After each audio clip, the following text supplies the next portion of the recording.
আসসালামু আলাইকুম, কেমন আছেন আপনারা সবাই? আশা করি অনেক ভালো আছেন। তো আপনাদের ভালোবাসা এবং দোয়ায় আমরাও ভালো আছি।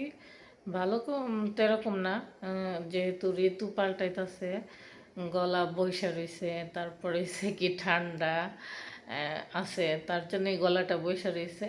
তো দেখতে দেখতে মাহে রমজানের 20 রমজান চলে গেছে, 21-এর রাত্র পড়ে গেছে। তো আজকে তো 2 রাকাত নামাজ আছে আমাদের বাংলাদেশে এই নিয়মটা। আর সৌদি আরব কি করে, এই 10 রমজান এই রাতের 2টার থেকে এরা নামাজ পড়বে, কি করবে, তারাবির নামাজ 10 রাকাত 8 রাকাত পইরা আর বেতের নামাজ পড়বে না।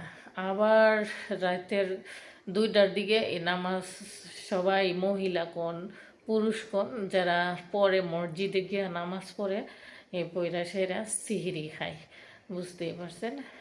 তারপরে আপনার বেতের নামাজ শেষ করে দোয়া পড়ে, এরকমভাবে 10 রমজান, শেষ 10 রমজান হেরা এইভাবে পার করবে। তো আমাদের দেশে এসে কি, বেজুর রাত্র যেটা, ওই রাত্রই 2 রাকাত একটু বেশি নামাজ, এই নিয়মটা। তো আমাদের বাংলাদেশে সেই নিয়ম, আর সৌদির আরব হয়েছে এই নিয়ম। যেহেতু আমি 2বার করে রমজান মাসে গিয়া থেকে আসছি, তো এরকমভাবে পার করছি, তো অনেক ভালো লাগছে। আর রমজানটা আসলে মনে হয় এরা কি, আমরা ঈদ নিয়ে কত আনন্দ উপভোগ করি, তো এরা ঈদ নিয়ে আনন্দ উপভোগ করে না, হ্যাঁ, এরা রমজান মাসটারই একটা ঈদ মনে করে, ঈদের মতন মনে হয়। এদের কাছে মনে হয় এরকম।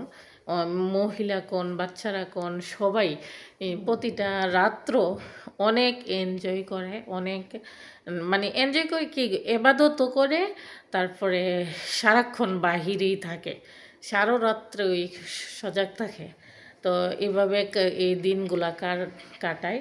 তো অনেক ভাল লাগে। আর আমরা বাংলাদেশে এসে আমরা মনে করেন এই এই রমজান আসলে ঈদ কবে আসবে, ঈদের আমেজ নিয়ে একটা মার্কেট নিয়ে তাড়াহুড়া করি, কিন্তু এরা মার্কেটও করে, তারপরে মানে রমজানটারে অনেক উপভোগ করে, অনেক শান্তিময় জানে ইয়া, এটা বোঝা যায়। আর প্রত্যেকটা মসজিদে এখন তো নিয়ম কারণ পাল্টাই লাইতাছে।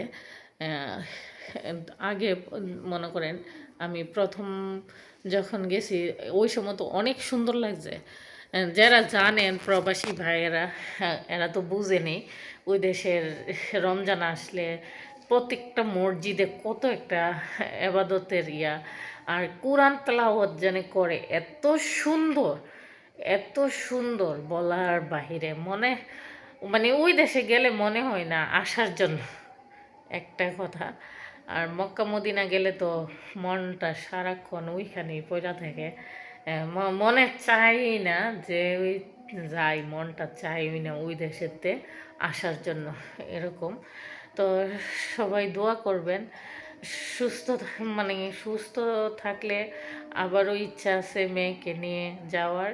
তো এই বছরই চলে যেতাম, ছেলে মনে করেন পরীক্ষার্থী, তারপরে হইছে মেয়ে হইছে।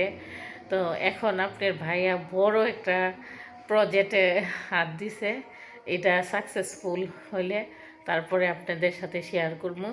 এটা যদি ইনশাল্লাহ ঈদের পরে এটা ইয়া করার, সম্পূর্ণ কাজটা ইয়া করার, তো এটার নিয়ে একটা টেনশনে আছি কবে শেষ হবে। তারপরে এইগুলা কাজ সমাধা কইরা নিজের দেশ, নিজের জন্মভূমি, এখানে তো থাকতেই হবে।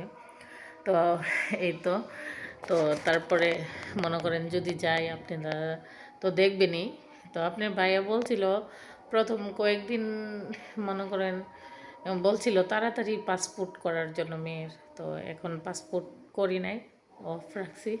পাসপোর্ট করা যাবে মেয়ে বড় হোক, আর আর একটু বড় হইলে তাহলে মেয়ের পাসপোর্টটা করলে ইয়ে হবে। তো এত ছোট থাকতে পাসপোর্টটা নাই করি এখন না, যে সময় যামু তার আগে, 1 মাস আগেই পাসপোর্টটা রেডি করবো। তো এভাবেই আমার দিনগুলো কাটতেছে। আর আজকে প্রচুর কাজ করছি, যা অফ ক্যামেরাতেই কাজগুলা করছি। গ্রামের বাড়িতে থাকলে অনেক কাজের কোনো শেষ নাই। শহরে থাকলেও অনেক কাজ, আপনার দুল আপনাকে ছাড়বে না, ঠিক আছে? দুল আপনার পিছনে থাকবে, আপনি দুলের পিছনে থাকতে হবে।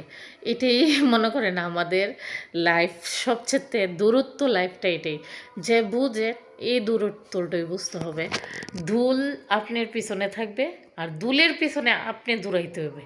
নাইলে দুল আপনাকে দুল কি জিনিস আপনি দেখতে পারবেন, দুল কি জিনিসটা এই জিনিসটা বুঝতে পারবেন। তো পরিষ্কার পরিচ্ছন্ন থাকা হয়েছে ইমানের একটা অঙ্গ।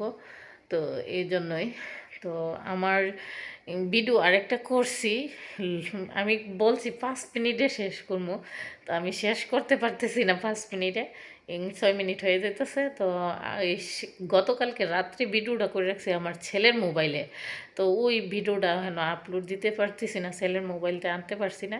তো ওই ভিডিওটাতে দেখবেন আমার ছেলের রুমটা কিভাবে গুছাইছি। ওকে, আল্লাহ হাফেজ, ভালো থাকবেন। যদি ভালো লাগে অবশ্যই লাইক দিবেন, কমেন্ট করবেন, সাবস্ক্রাইব করবেন। এমএসটি তানিয়া ব্লগসের সাথেই থাকবেন। আর আমার গাছ নামাইছি, সিম গাছ নামাইছি, তারপরে না নাতিরে বিরিয়ানি রান্না কইরা দিয়েছি, এটাও একটা ব্লগ আসবে। হ্যাঁ, নতুন নতুন ব্লগ দেখার জন্য আপনাদেরকে সবাইকে নিমন্ত্রণ রইল। তো ওকে, আল্লাহ হাফেজ।